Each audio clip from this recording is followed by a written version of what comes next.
Sup, brother? I know we've been hype about this PC that I've been making at the house for a couple weeks now, considering how long everything's taking to come in. But today I wanted to talk to you about exactly why I chose the parts I chose for my PC. So let's get started.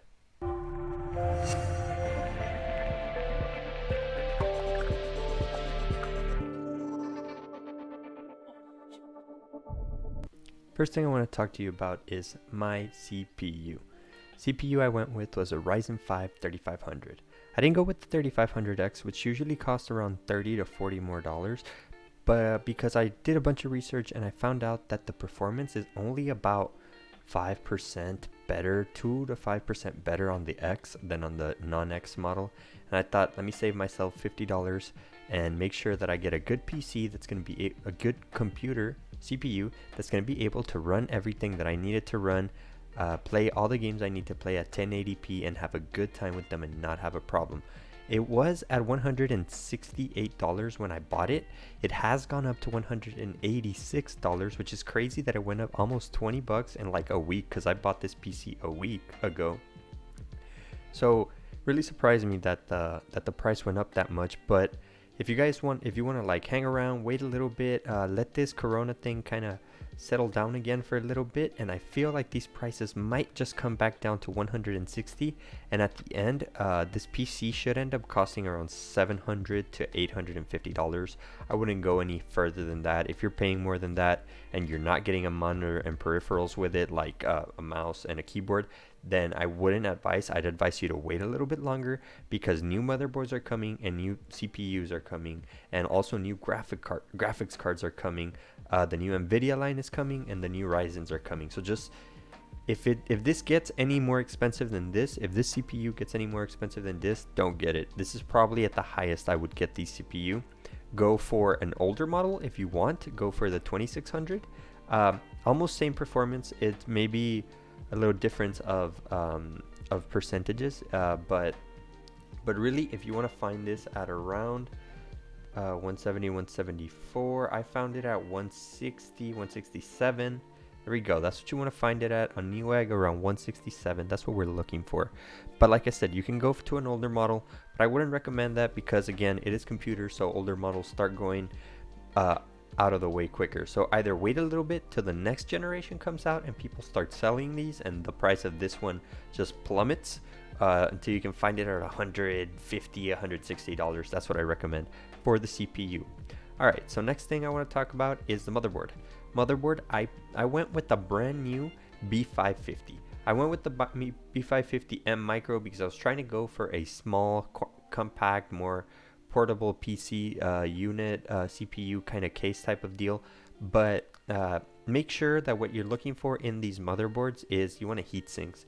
You want to make sure it has enough places where it's gonna sink and like keep your stuff cool. I don't know if you understand that, but look right here, this part, you need a sink. You need to have that to be able to maintain your whole CPU unit cool. You got to make sure there's something here that they're covered and they're connected and ready to work, and you got to have something here. This will help with your RAM and your GPU, and preferably something up here.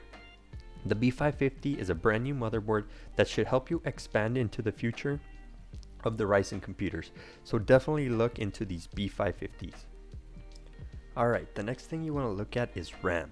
RAM is super important. You want to make sure you don't cheap out on RAM and on your motherboard.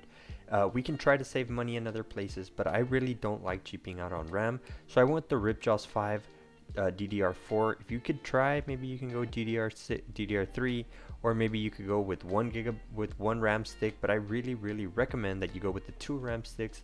The Ryzen models of the CPUs really take advantage of having 2 sticks in them. So really go with the 2 8GB sticks from Ripjaws. These are super reliable, super good. They're nothing fancy, they're nothing RGB. If you have a little bit more money to spend with and want to go into the $1,000 range, then yeah, look for RGB. You can look for all these things in RGB colors and stuff like that. But if you're trying to keep it at a decent budget, these are already $80, and I believe I got them at right around there. I think I got them at 79, and these are at 81, so that's not a big difference. They're in stock, you'll get them, there's no problems with that. Honestly, the only real problem I've had getting stuff in was the motherboard, because this came out just this last week, and so it's been taking a little bit longer for them to catch up on orders and send everyone their motherboards. But I think going for the B550 is good. It's a good motherboard. It's usually around 150 bucks, but I don't know. I came back to it for some reason. Back to these. So these really good. They work really well.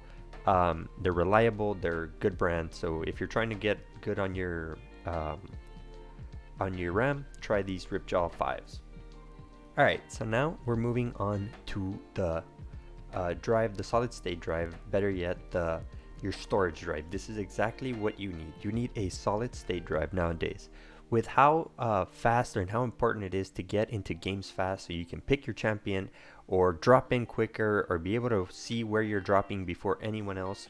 If you're playing Warzone, Fortnite, or if you're playing the new games like Valorant and you're trying to pick a champion, or if you're playing even old games like League of Legends and you want to pick up a champion really quickly, and you're trying to insta-lock something, not the best idea, but you can do that, and you need something that'll load quick. These solid state drives will load quick. They're not expensive, $50 for a 500 gigabyte one, and then, which is basically almost exactly what hard drives cost. I think we could get a 1 terabyte hard drive for $50, but it would be so slow. It would work fine for maybe a couple months, but then it would be so slow. And this is something super easily upgradable. You could just get another one and tack it on to what you already have in a couple of months. Once you've already made once you've collected some money, save $100 and buy a 1 terabyte one, and there you go, you're all set. But solid state drives is the way to go now in PC gaming. So just remember that. That's actually the best thing that you can do right now. Get yourself a solid state drive.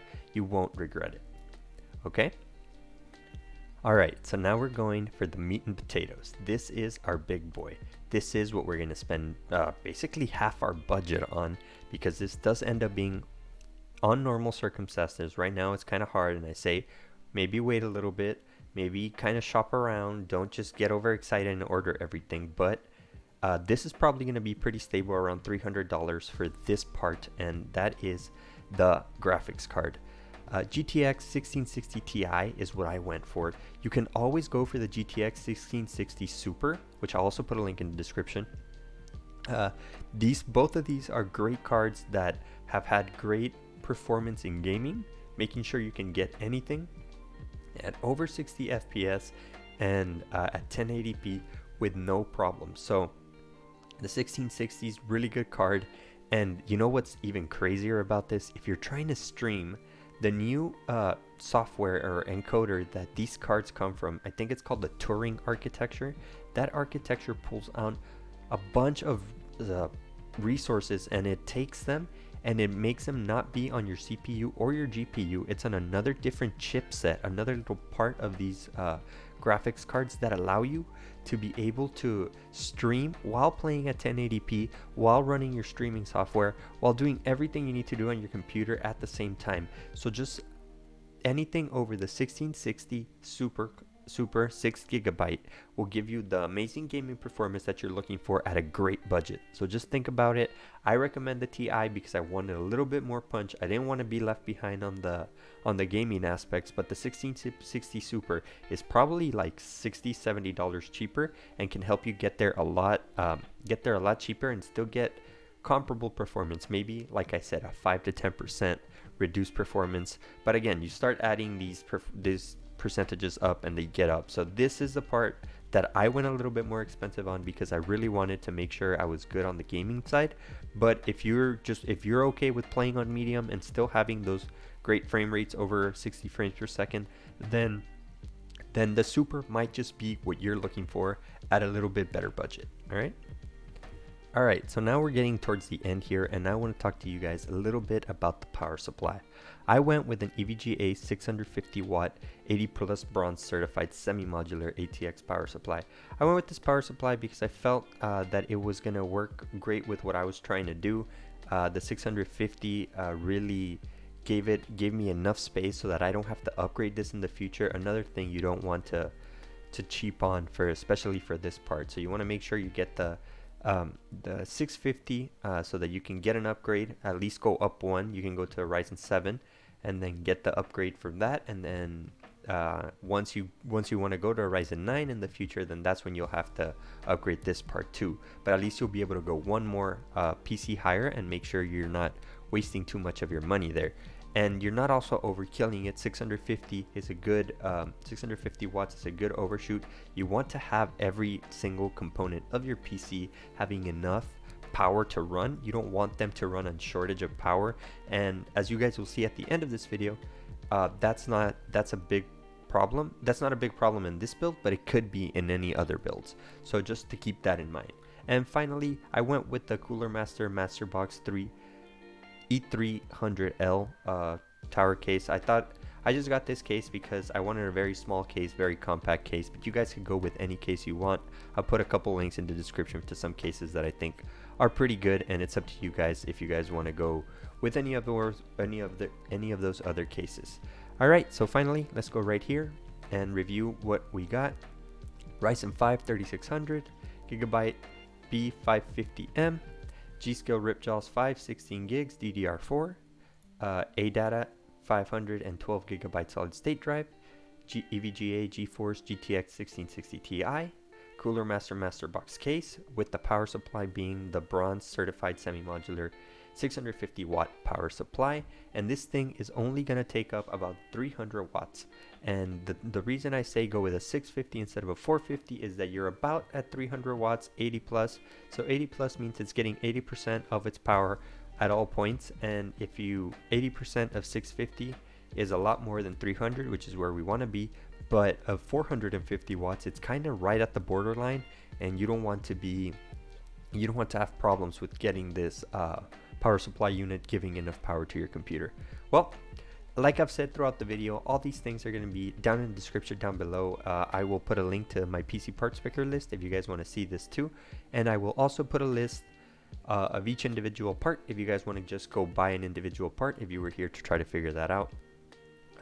I know many, you've been looking at this and you've been excited about this with me, so soon as I get my motherboard in, we'll do a quick little video kind of putting it all together, and maybe do a couple of tests on it and upload those tests so you guys have an idea exactly what's going on with this one and how good it's actually able to run games and stream and all that kind of jazz. So that's coming. As soon as I get my motherboard, I put it together, and we'll put these research to actual tests.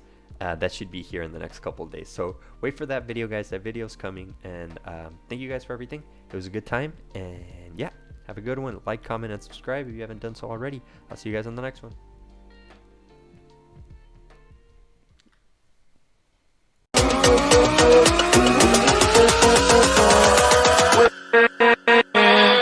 With